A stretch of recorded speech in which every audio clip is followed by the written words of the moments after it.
Hey, what is going on, guys? Today we're taking a look at nothing robot related, but we're taking a look at a Pokemon kit today. So this is in Bandai's new line of Pokemon kits. They've had the Pokepla line for a while, but this is in the new line of, it's called Pokepla Quick is the name of this line, where they're basically sort of like entry grade kits. So we have entry grade kits, there's entry grade Gundam, and there's a couple other entry grade kits, but for the Pokemon kits, they're calling them Pokepla Quick. For this series, this is number 02 in the line. I think the first one was Pikachu. I skipped that one, but I will be getting a different future Pikachu one in the line. I think they're up to just recently announcing the third different version of Pikachu in this particular line, but they're really simple kits, very simple. As you can see here, it says snap by hand, fit it in, and finish. So yeah, they're really super simple kits, but as you can see, even like here on the front, this photograph of the kit, you can see it's got seam lines all over the place. So there will be a lot of seam line removal to do on it, but it's a really cute little pose here of Mew, a very classical pose, I guess, for Mew, I suppose. So anyway, the kit looks very cool, very simple. As you can see there on the ends of the kit, just like a photograph of the kit, like on a desk there over here on the side. Once again, just emphasizing the simplicity of the kit, just like two basic runners there and some stickers. Just pop it out, fit it on, put it together, put it on your desk like that. So that these kind of kits are great for that. I mean, you can do more with it if you want, but if you don't want, I think these kits only cost like less than 10 bucks. So I mean, they're super cheap. Just get a cool little model kit of a Pokemon, put it on your desk or a shelf or whatever. So really nice for these. Let's go ahead and get it popped open. So we've got no paper in here. All the instructions are just printed on the inside. So there you go. You got your parts list there, and then just how to put it together. Very simple like that. And our one bag of stuff. So we've got a couple different colors there. Here is the A1 runner. As you can see, it's mostly in that light pink with some white parts over there for the eyes. So you can see the eye detail is molded in, but it will just be plain white. And then our A2 runner here, we've got the one clear part there for the stand for that, for the base. We've got these like sort of light red, salmon-y pink kind of parts there for in the feet, for making the little detail on the bottom side of the feet, which will be here, and then obviously the rest of that's also just in that main pink color. And our stickers here are basically just going to be for adding the blue parts of the eyes. So the eyes are just going to be all in white.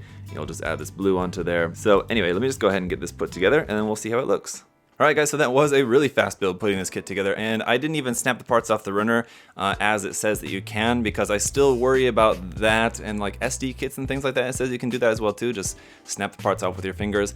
I think there's still a risk of actually like ripping the plastic a little bit when you do that, so I would still recommend using regular nippers. As I did, I just used regular single blade nippers to cut this off a little bit a ways off that, and then just trim the nose with the knife. I think just to be safe is still probably the better way to go about doing that. So because I did that, it took like maybe 20 minutes to put this kit together. If you were actually just popping the parts off with your fingers, you could put this together in like 10 minutes, and you just stick the stickers on there, or even less maybe, I don't know. Yeah, it was a very quick build, but it's very cute and very simple, obviously, as you might expect. Let's take a close-up look, and I'll show you where all the seam lines and everything are at. So here on the head, we've got a seam line that goes all the way around the head. There on the tail as well too. The main part of the tail is one solid piece, but then here at the end you've got a seam line that'll go there for this larger part there at the end. Seam line going around the body, as you can see right there, around then and between the body and the limbs. And then each limb also has a seam line on it there. On the foot, it's gonna be a little bit harder to see, but you can see seam line there on the feet and on each arm there. So if you're wanting it to look like completely as one solid body, as you would, as that's how it is supposed to look, it is going to be a lot of glue and putty and sanding to get rid of the seams everywhere on it. But again, it's like just a few dollar kit, so you wouldn't really expect that much. So the separate pieces in here for the feet is actually a kind of a nice touch. Those aren't actually stickers. I was actually kind of surprised by that. It's just kind of surprising they didn't make blue parts for the eyes as well too, and you had to rely on stickers for that, but either way it's fine. The tail also is the only part on it that really moves. It's just attached via a ball joint, so you can kind of move that around and just pop it out if you're not careful, but you can just kind of adjust the angle of that, make it like a little bit more towards the front, I guess, if you wanted to, or more back to one side or the other. Now, sitting in the stand here, it is meant to like rest in there, and I found that the position of the tail will change how it rests in there. So If you have it in there like further back or a little bit more up or something, it'll change how it's balanced on here. It's not a good solid connection, it's just kind of like resting on there. Maybe it would have been cool to have an actual like plug, just a little 3mm peg here that plugs up into his butt, I guess. But then, I don't know, maybe if you wanted to actually just like play with it in hand or something like that, maybe you didn't want a little hole there, I don't know. But I'm planning on mounting this up onto a base anyway, so later I will have to drill a little hole in it to have it like actually look like it's floating and not actually sitting on this. So I am planning on having it floating up in the air. For a size comparison, here's how it's going to compare to the Pokepla Pikachu kit and then a regular 1/44 scale size Gundam kit, so you can get a sense of the scale of this. It's not that tiny, it's not that huge, it's a good size, I think, for the price. So that's going to do it here for the Pokepla Quick Mew kit. It's pretty cool, very simple, but nice for what the price is, I think.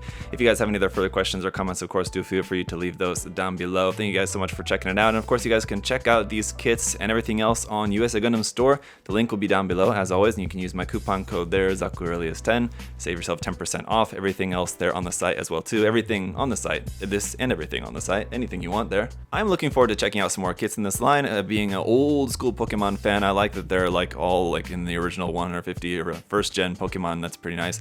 Definitely looking forward to that Pokepla big Magikarp kit. That one is going to be awesome as well too. But till next time, guys, thank you so much for watching. Thank you so much for your support. I'll see y'all later. Have a great day. Bye, everyone.